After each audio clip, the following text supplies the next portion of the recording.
Every game of chess starts the same way. 32 pieces, 64 squares.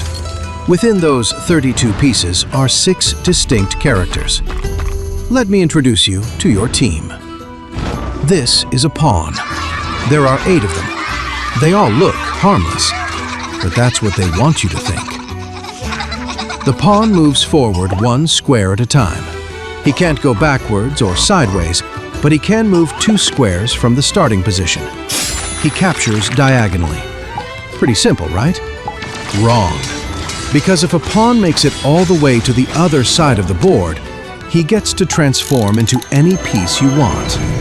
And almost everyone picks the queen. Suddenly, he's the most powerful piece on the board. Don't underestimate these sleeper agents. The rook. She means business. No flash or frills. She moves in straight lines, up, down, left, right, and captures whatever is in her path. Beginners make the mistake of leaving her stuck in the corner the whole game. That's a big mistake. Get her on open files and she will dominate the board. And here's something most beginners don't know. The rook has a special move, castling. She can hop over the king to protect him early in the game, doing the heavy lifting as always. The knight is strange, to say the least. He moves in an L shape, 2 squares in one direction, 1 square to the side, and can jump over any piece in its path.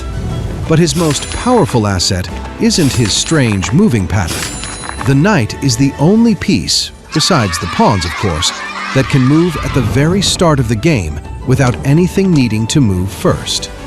Nobody else on the board moves like the knight, and we love him for it. The bishops. These identical twin sisters couldn't be more different. One lives on light squares, one lives on dark squares. They both move diagonally, any distance, and capture the same way. Alone, each one is blind to half the board. You need both of them to cover every single square. Lose one, and half of your squares are undefended. They desperately need each other, but they'd never admit it. Those brats. Ah, the queen, my favorite piece. The queen moves in every direction.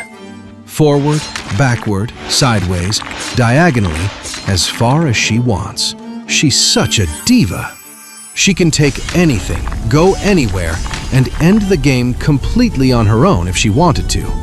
Don't let the queen get captured. She's too valuable to lose. There is no piece on the board more powerful than her. All hail the queen. And finally, the king. The whole reason this game exists. He can only move 1 square, in any direction. The most important piece on the board, and that's all he can manage. The fate of the entire game comes down to him. You're either keeping your king safe or going after your opponents. That's chess in a nutshell. So tuck him away in the corner and let the other pieces do the work. Typical king.